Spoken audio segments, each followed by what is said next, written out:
Good morning, YouTube. Thanks for watching the channel. I really appreciate everybody that has subscribed. I've been trying to figure out kind of what everybody wants to watch on the channel based on views, and the old caby here is the most viewed, so I'm going to give you a little better video of it today, including later this afternoon. I'll start it up and when everybody's awake, but I'll give you a little better shot of everything on the truck and the engine interior, and give you a kind of a idea of what I'm going to be doing to it on the channel and everything. So come along. All right, this is her. She's, like you already know, a 78. When I was about 5 years old or thereabouts, my grandfather was a truck driver, and my very earliest memory of him involved one of these. He had a white day cab version, and I remember pretty clearly as 5 or 6 year old him pulling up in the street, and it was white. And back then, to a 5-year-old, it was like looking up like this. It was the most amazing thing I ever seen in my life. Up to that point, I wasn't even as tall as the tires, but anyways,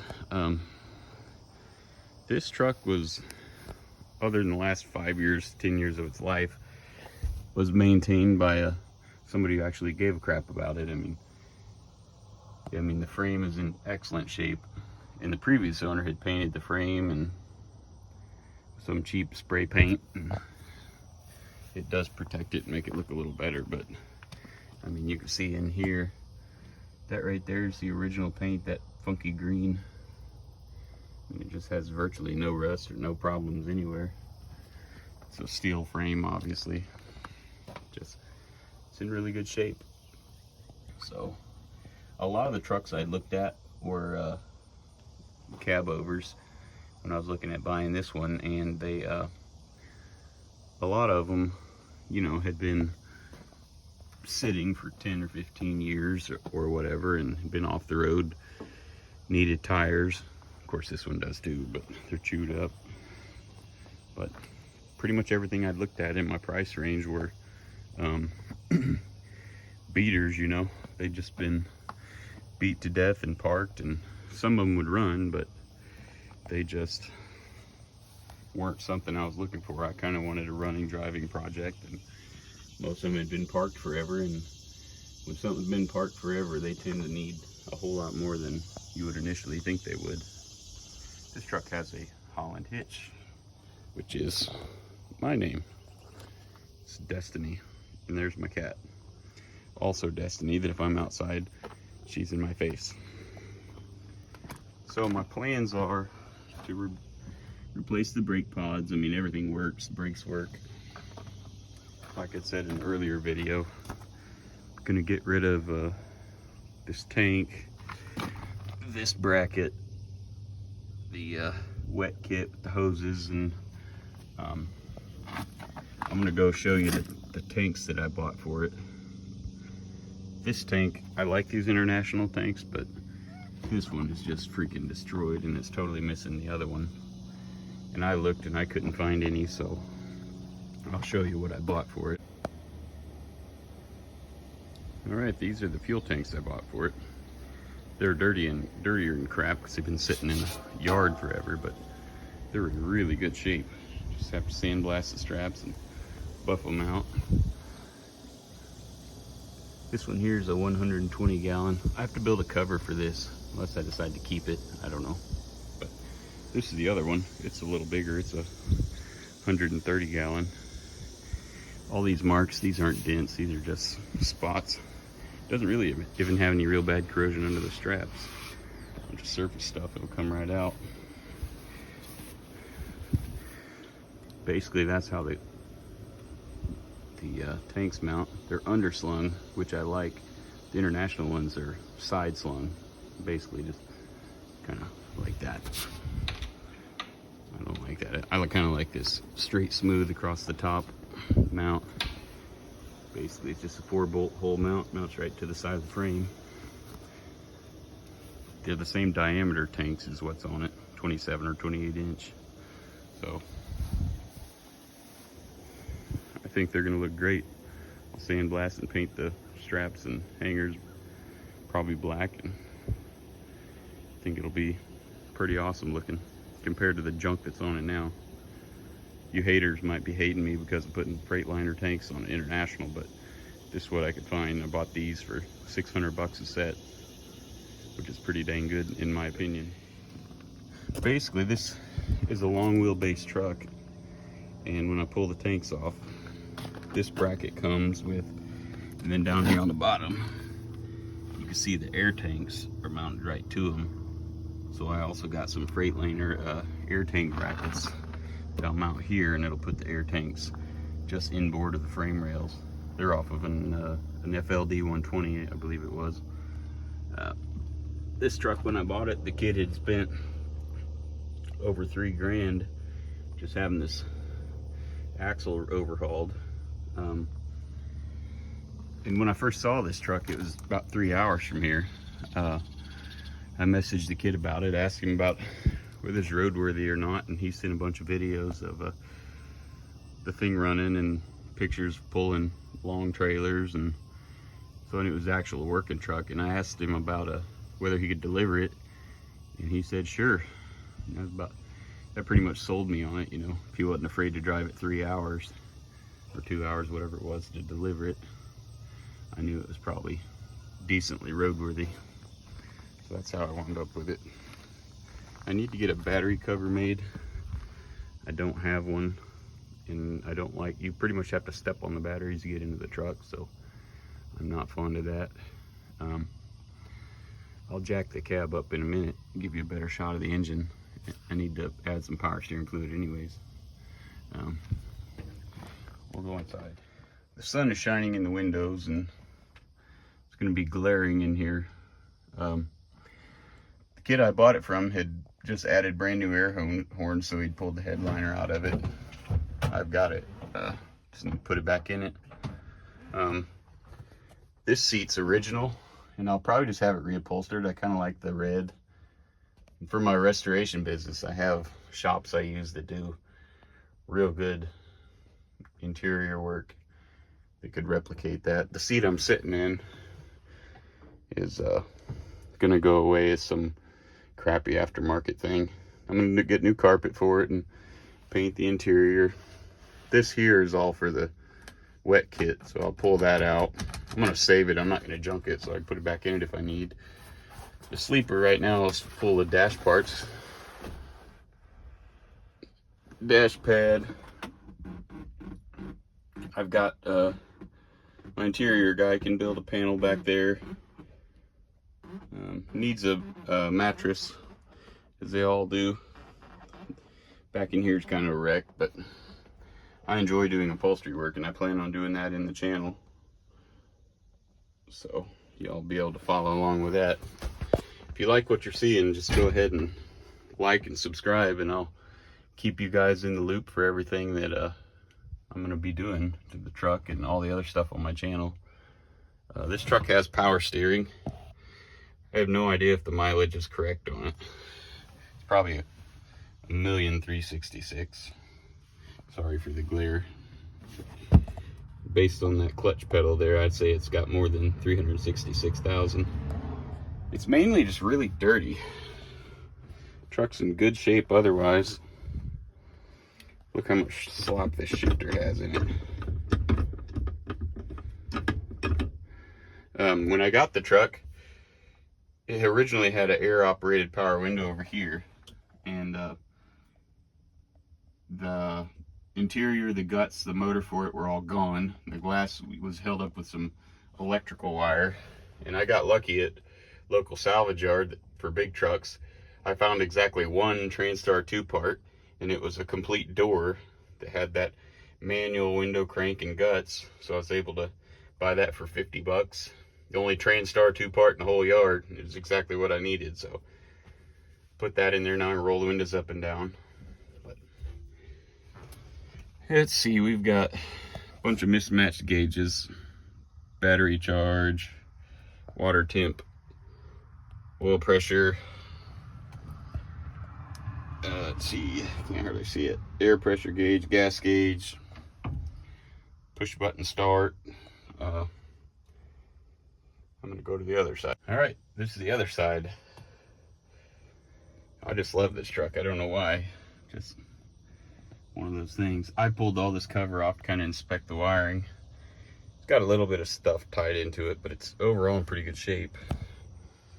I had to remove all this dash assembly and stuff when I did the cab mount repair, which you see the bolts coming through the floor there go right straight down to the bottom.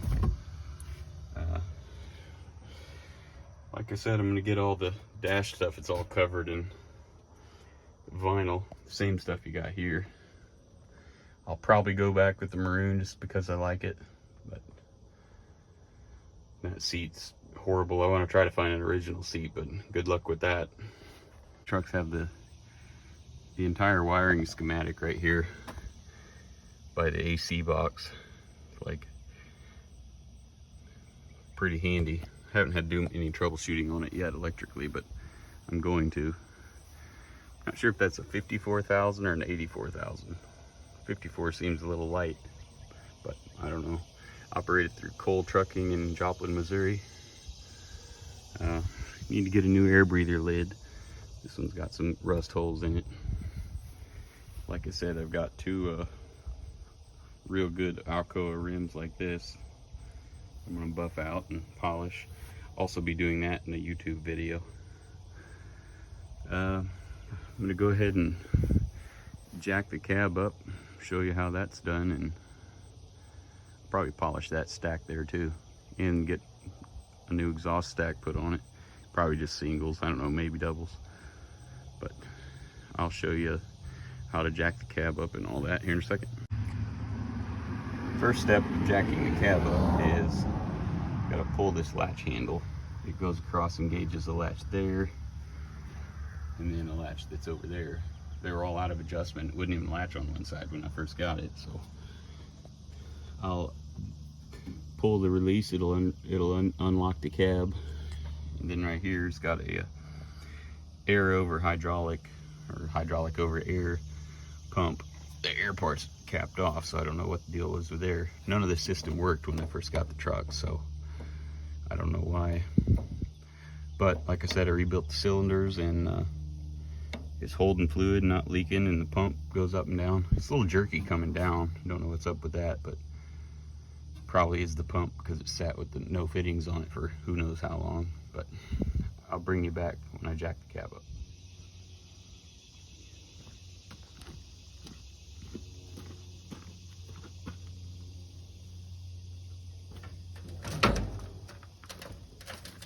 This unlatches the cab.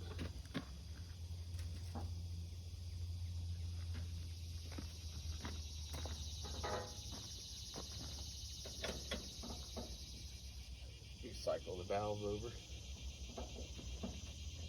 crank about 15 times, and then it'll start moving.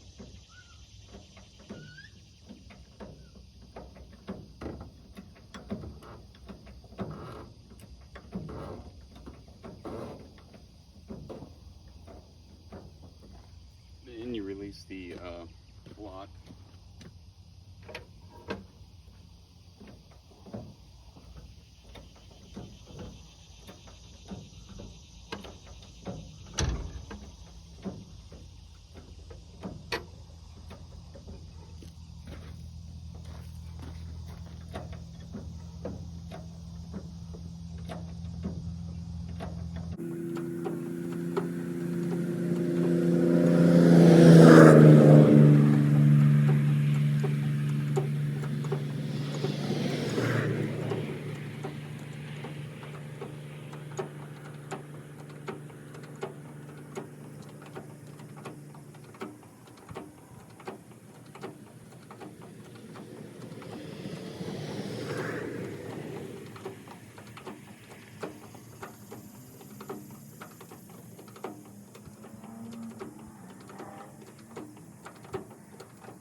right, the cab is up. That's the amazing small cam Cummins 350. Pretty clean motor. I don't know anything about it. I do know that this thing pops off, starts amazing, which I'll show you later. Looks like it's got a new pump on it. The air compressor is reman, but who the heck knows how long ago. Like I said, it's pretty clean under here. And I paid, I think, $4,200 for this truck. One project I'm definitely gonna have to do is pull this whole power assembly out, or at least the shifter. It has ungodly slop in it, just ridiculous. Probably not an ideal truck to learn how to drive a cab over, but I'm managing. The treadle valve assembly, it's been rebuilt. Like I said, it's got power steering. Got all this pretty clean. It's originally an air conditioned truck. It's missing compressor, but my buddy who has a dump truck service next door, he has I think it's a big cam Cummins back there, but it's got a brand new air compressor and compressor mounts he said I could have. It has high flow cooling. When I do the will it run, or well, when I start it later, because I know it'll run. It hasn't run in probably at least 2 months. I'm gonna go out there and it'll pop off. I'd guarantee you about third crank of the engine. This truck has front brakes. Suspension shows very little wear, other than the shocks are just getting a free ride, not doing anything. I had the cylinders out, overhauled them. I didn't paint them or anything because I didn't know if it was going to leak. Still could use the lines being overhauled, but let's go around the other side.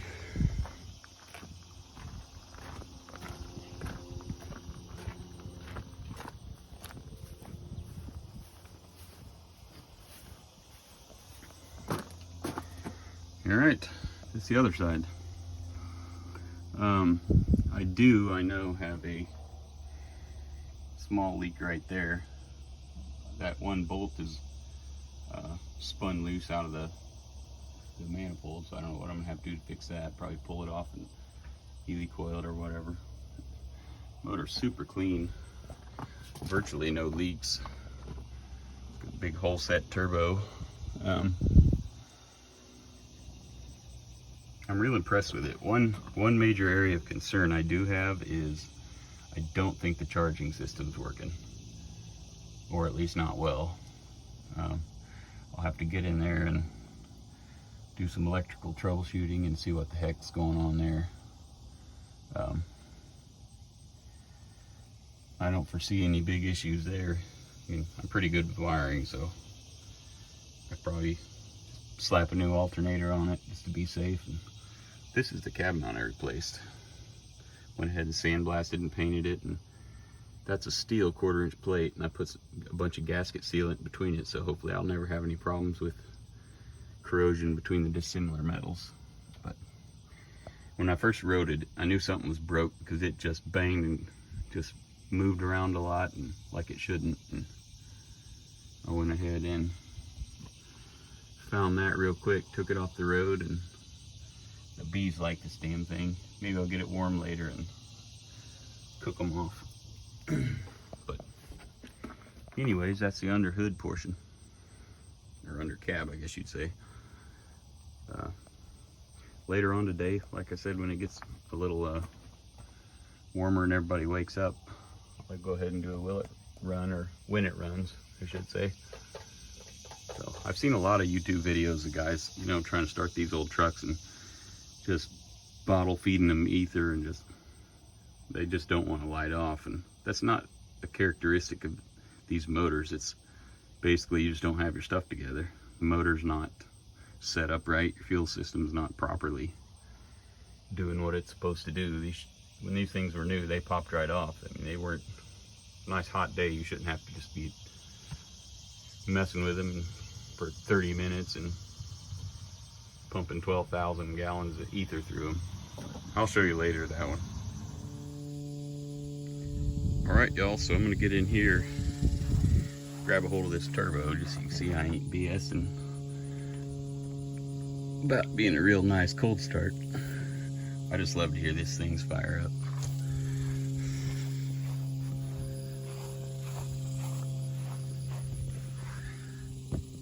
Alright, get you guys set up right here and we'll go hit it.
Guess I'll show you what she looks like when she's looking at the floor. It'll go a lot farther over than this. I'm a little wary of tipping it over and going past the breakover point. Probably wouldn't hurt anything. It's probably been done 1,000 times, but unless I need to, I'm not going to. I just love these international trucks because they got this big bump out style line right here. I think it's pretty cool. I really love this truck. I love it enough I'm gonna go get a Class B or A CDL just so I can drive it legally. But like I said, guys, I really appreciate you guys subscribing. Tell your buddies about it. There'll be a lot more of this truck on the channel. It's in great shape. It already runs and drives, so it's an ideal project. Thank you for watching.